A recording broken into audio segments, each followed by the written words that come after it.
So today's story is about a TN visa. We're extending it in the United States, and I'm here with Grace, who did the case. And the reason why it's so important is because TN is under a lot of scrutiny, and with the new memos, they're adjudicating it, making it much more strict. In the past, TN visas, you can make a lot of creative arguments to say the U.S. really needs this occupation, really needs this job. It's in short supply in the United States. The TN visa category is meant to fulfill the job market needs. And for example, in this case, we're talking about engineers. Yeah. In the past, lots of things are engineers. Software engineers are engineers. Mm-hmm. But the new memo is becoming much more strict. Well, are you really an engineer if you're a software engineer? The original intent of the engineer is like the mechanical engineer. Our client is not a mechanical engineer.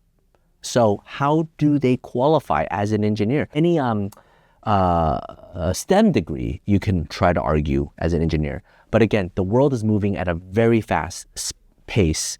A lot of things qualify under engineer. Immigration law is tightening and becoming more strict. They want to meet specific guidelines. And again, who's adjudicating? These USICS officers, CBP officers, visa consul officers that are not aware of every single occupation under the sun. All of it is in flux. They need a really good immigration lawyer to kind of guide them through the process. June 4th, I believe it's like the same day that the White House issued the travel ban. There were a lot of different updates that happened during that time, and TN update was one of them. So it wasn't a legal change, but it was a policy change, as such as mentioned. So you wouldn't have known unless you looked at the policy manual. I didn't even get a press alert for it, actually. Wow. And so, they try to be subtle, saying that they're just reinforcing things that are already in the policy, but actually there were quite a few changes. One is that they explicitly banned self-employment. Not that self-employment was ever really allowed under TN, but arguably you need an employment contract and show a bona fide employer-employee relationship, which we've done for other visa categories, right? Like O and there's always E. And so it explicitly says that you can no longer do self-employment TN. So if for all of you who are currently on TN, where you have ownership in the company, it's probably time to relook at that structuring before you renew it. It also says that you cannot have a TN through a foreign employer, so it has to have a separate U.S. entity, so no foreign branches can do TN anymore. Mm-hmm. So like Canadian companies, right, might have a U.S. presence, they might have been able to do a TN, no longer, right, as of June. And I think the biggest news, at least for my team, is that they're starting to also narrow down the scope of what is included in these occupations, right, because not everyone, unfortunately, can apply for TN.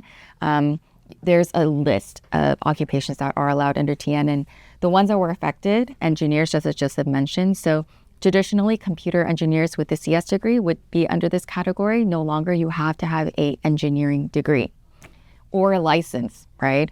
And it specifically refers to ONET. So now we have to look at what are the ONET, and in the law, it doesn't actually say what the degree has to be in. It just says degree. But now it's explicitly saying it has to be directly related. So it's almost like an H-1B interpretation of TN. Same with computer systems analyst. If you're just programming, if you're just testing, you're no longer qualified under the computer systems analyst.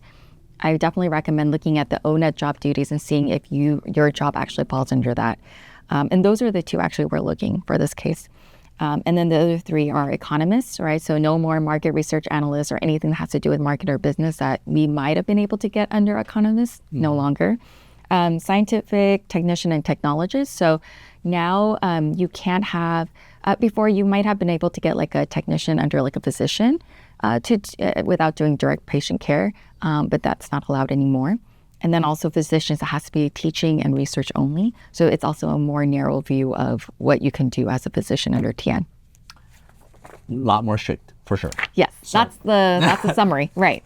So that's the background. This came out. Right. What happened to the client? Because our client was actually already in the U.S. on a TN. Okay. I think she had it already twice. So, right, we're like routine extension, didn't think it was going to be as complicated. And then this came out, and she happens to be in engineering classification. So we really had to go back and see what was submitted the first time. She did it at the border, but this time she wanted to do it before USCIS. And another thing that was actually explicitly mentioned in the policy update is that the adjudication by USCIS and CBP should be aligned because generally speaking, CBP had less of a review because they're reviewing at the border, right? So they're flipping through papers, whereas opposed to an officer at USICS has time to review all the documents to potentially do an RFE. So typically, it's a lot harder to extend your status in the U.S. or to change of status. We'll see how it is, right? So anyways, she wanted to extend it in the U.S. And so we had to look at her job duties. And because the employer, very well-established employer in financial services, but she didn't really do a traditional engineering discipline, right? So we had to really think, how can we align her more as an engineer? And we also studied her degree because her degree actually was in applied science. But it was from the School of Engineering. So we had to make sure it was very clear that she does have an engineering degree.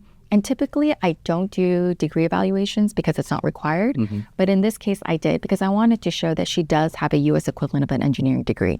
So that's the first thing we did.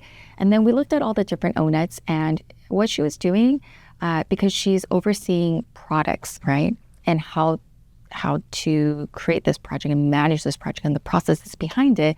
There's a lot of engineering principles that are involved. That's more akin to an industrial engineer. So we had to argue that an industrial engineer is not just at a factory. Of course, that's what the KED do, but also do things that are intangible, right? So we had to talk about all the different services that could be done through an industrial engineer, not in a physical, tangible way, but, like, for example, financial services. So, yeah. And we also had to provide some work products that we thought were in line with what an engineer would be able to do. So that was a little difficult, but actually we were able to find a couple of work samples that, kind of showed the context. And thankfully, the case got approved. It sounds like you're doing an H-1B case. Right? I felt like I was doing an H-1B case too. So everything you did for the TN, you really just went and borrowed from how you do H-1Bs. That's right. That's right. The evaluation, work samples. And those are typically not things that we need to do for TN at all. We've done tons of TNs. Absolutely.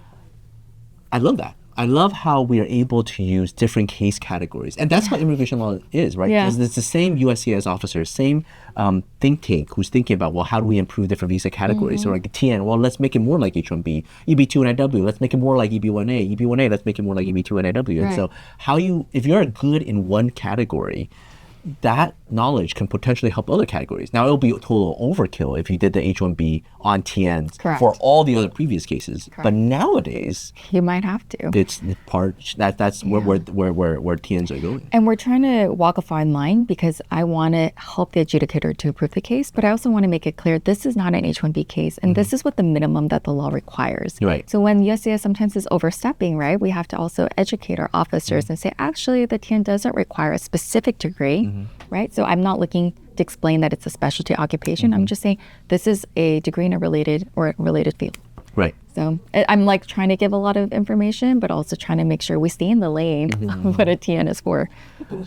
Do you think it's going to be easier once this TN is approved at USCIS and then we go to the border? Yeah, and they that's come true. in? Because USCIS is technically more strict. Yes. But CBP likes to hold their authority. It's like just because USCIS approved it, doesn't mean I'm going to approve it. Correct. Right. So the next time she enters, we're going to have to make sure she understands how to present her job so that it is that it qualifies for engineering. She might get more questions, right, and more scrutiny at the border. Right. And she's going to have to take everything with her.